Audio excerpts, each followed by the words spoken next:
ఇటీవల విడుదలైన గుంటూరు కారం సినిమాలో ఒక పాట బాగా పాపులర్ అయిన విషయం తెలిసిందే. అదే కుర్చీని మడత పెట్టి సాంగ్. యూట్యూబ్లో అది సెన్సేషన్ క్రియేట్ చేసింది. ఈ పాటను కుర్చీ తాత ఫేమస్ డైలాగ్ నుంచి క్రియేట్ చేశారు.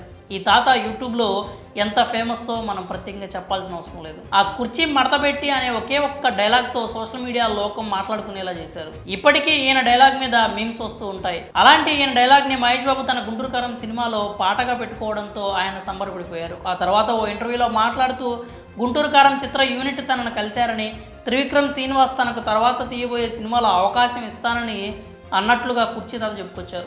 ఆ తర్వాత కుర్చీ తాత మిస్సింగ్ అనే ప్రచారం జరిగింది. ఆయన కుటుంబ సభ్యులు మీడియాతో మాట్లాడుతూ కన్నీళ్లు పెట్టుకున్నారు. ఆ తర్వాత వరంగల్లో యూట్యూబర్ దగ్గర ఉన్నాడని తెలిసి ఊపిరి పీల్చుకున్నారు. ఫ్యాన్స్ కూడా ఆయన కనిపించకపోవడంతో కంగారు పడ్డారు. ఆ తర్వాత ఆయన కనిపించడంతో ఫ్యాన్స్ రిలాక్స్ అయ్యారు. ప్రస్తుతం అయితే ఆయన బాగానే ఉన్నారనుకున్న సమయంలో కుర్చీ తాత అరెస్ట్ వార్త వైరల్ అవుతోంది. కాలాభాష అలియాస్ కుర్చీ తాతను జూబ్లీహిల్స్ పోలీసులు అరెస్ట్ చేసినట్టు తెలుస్తోంది. వైజాగ్ సత్య స్వాతి నాయుడు ఇచ్చిన ఫిర్యాదు మేరకు పోలీసులు కుర్చీ తాతను అదుపులోకి తీసుకున్నట్లు వార్తలు వస్తున్నాయి. డబ్బు కాజేసి పారిపోయాడని, ఇష్టం వచ్చినట్లు తిడుతూ వీడియోలు పెడుతున్నాడని, తనని బూతులు తిడుతున్నాడని వైజాగ్ సత్య వాపోయాడు. అది తట్టుకోలేకే చివరకు పోలీసులకు ఫిర్యాదు చేసినట్లు వైజాగ్ సత్య చెప్పాడు. 2 రోజులుగా అతని కోసం గాలించగా బుధవారం పోలీసులు కుర్చీ తాతను అరెస్ట్ చేసినట్లు వెల్లడించాడు. కుర్చీ తాత డైలాగ్ని వాడుకున్నందుకు మ్యూజిక్ డైరెక్టర్ తమన్ ఆయన్ని ఇంటికి పిలిపించుకొని ఆర్థిక సాయం కూడా చేశాడు. అయితే ఇదంతా జరగడానికి వైజాగ్ సత్య సహకరించాడు. అతని వల్లే కుర్చీ తాత తమన్ దాకా వెళ్ళగలిగాడు. ఆ విషయాన్ని తాతే స్వయంగా చెప్పాడు. కానీ ఎందుకో తాత చివరికి రివర్స్ అయ్యాడు. వైజాగ్ సత్య తనను మోసం చేశాడంటూ చెప్పడం స్టార్ట్ చేశాడు.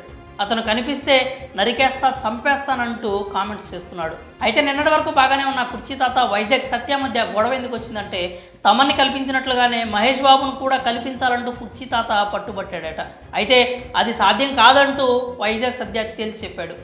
అప్పటి నుంచే వీళ్ళ మధ్య చెడిందని వైజాగ్ సత్య చెప్పుకొచ్చాడు. జనవరి 12న మొదటిసారి వైజాగ్ సత్యాను బూతులు తిడుతూ కాలాపాష యూట్యూబ్ వీడియో చేశాడు.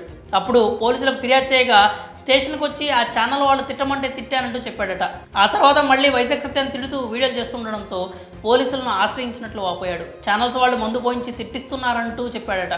అతని బూతులు తట్టుకోలేకే వైజాగ్ సత్య చివరికి పోలీసులతో అరెస్ట్ చేయించినట్లు చెప్పుకొచ్చాడు. మరి కుర్చీ తాత అరెస్ట్ కావడంపై మీ అభిప్రాయాలని కామెంట్స్ రూపంలో తెలియజేయండి.